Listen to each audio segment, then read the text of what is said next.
I built an entire client presentation with a product demo video playing perfectly inside it, exported it to PDF exactly like I always do, sent it off, and the video was just a frozen dead thumbnail the moment my client opened the file. That's not a bug, and it's not something you did wrong technically. It's a specific limitation almost nobody explains clearly, and it's the exact thing that will embarrass you in front of a client if you don't know about it ahead of time. It happens because a YouTube video embedded inside a design isn't actually part of the image or the file itself. It's a live, interactive element that only works while you're inside Canva's own environment, and certain export formats simply can't carry that interactivity along with them. I only share methods I test myself, so every step and every failure in this video came from actually building and testing this myself. Quick ask before we start. Like this video and subscribe. It genuinely helps. Let's start with the two actual ways to get a YouTube video into a Canva design, because they behave differently and serve slightly different purposes. The first method uses a dedicated app built specifically for this, giving you a proper, playable video directly inside your design. The second method is simpler, just pasting the raw YouTube link directly onto your canvas, which creates a clickable video thumbnail rather than a fully embedded player. For most real presentation work, the dedicated app is the better choice, since it gives you an actual playable video experience rather than just a link people have to click through to leave your design entirely. Let's walk through the app-based method first, step by step. Open your design, or start a new one, and look on the left side of your screen for the Apps section. Click into Apps, and in the search bar at the top, type in the name of the video platform you're adding, YouTube, and select the official app when it appears in the results. Once it loads, you'll get two options: searching by keyword if you don't already know exactly which video you want, or pasting the full video URL directly if you already have the specific link copied. Pasting the direct URL is almost always faster and more accurate, since keyword search can occasionally surface a similarly named video instead of the exact one you meant. Once you've selected the correct video, Canva drops it directly onto your canvas as a playable element, and from there you can drag it into position and resize it just like any other design element. Now let's cover the second, simpler method, useful when you just want a quick clickable link rather than a fully embedded player. Copy the YouTube video's URL directly from your browser's address bar, or right-click the video thumbnail and copy the link address specifically. Go back into Canva Design and paste that link directly onto the canvas, and Canva will typically recognize it automatically and offer to add it as a clickable video element. That version behaves slightly differently. It shows a thumbnail that opens the video rather than playing it fully embedded in line the way the dedicated app method does. Now let's cover a real example so you understand exactly why choosing the right method and the right export format actually matters.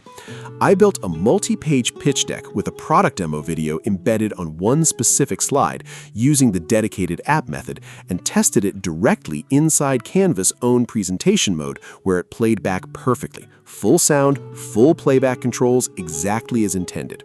Everything looked completely finished, so naturally my next instinct was to export the whole thing as a polished PDF to send over email, the way I'd normally share any finished design. That's exactly where it broke. The exported PDF showed only a static, unplayable thumbnail image where the video used to be, because a PDF simply cannot carry an embedded, interactive video element the way Canva's own live environment can.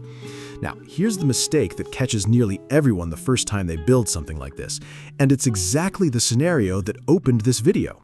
People build their entire design inside Canva, test it, see the video working perfectly in present mode, and then export to PDF or PowerPoint out of habit, since that's how they'd normally share any other finished Canva project, without realizing that specific export step silently strips out video playback entirely. The video doesn't throw an error or warn you when this happens. It just quietly becomes a static image in the exported file. And unless you specifically open that exported version yourself to check, you won't discover the problem until your client or your audience already has. The fix is straightforward once you know it. If keeping the video playable actually matters, don't export to PDF or PowerPoint at all.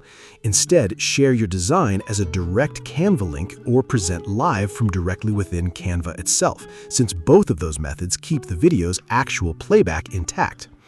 Before sending anything important to a client or an audience, always open your final shared version yourself first, exactly the way they will see it, and click play on the video specifically to confirm it still works in that exact format, not just inside your own editing view. Here's the golden tip that prevents the other common way this quietly breaks, beyond just the export format issue. Only public YouTube videos reliably embed and play correctly inside Canva. Private or unlisted videos frequently fail to load properly, even though they might appear to embed successfully at first glance.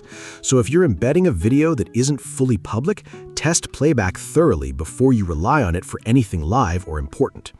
Also remember, this entire feature only exists on Canva's desktop browser or desktop app.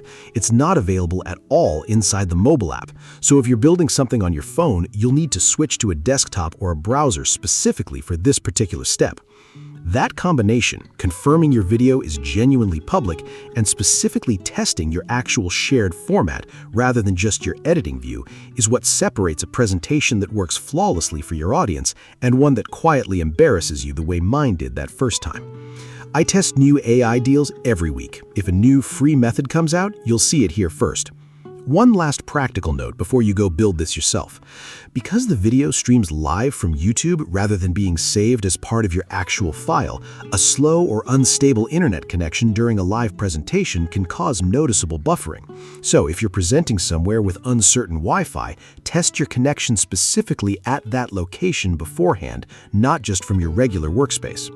Small platform details like this shift periodically too, so if a specific menu option in this video doesn't match exactly what you're seeing, check for an updated version of the app rather than assuming something's broken on your end.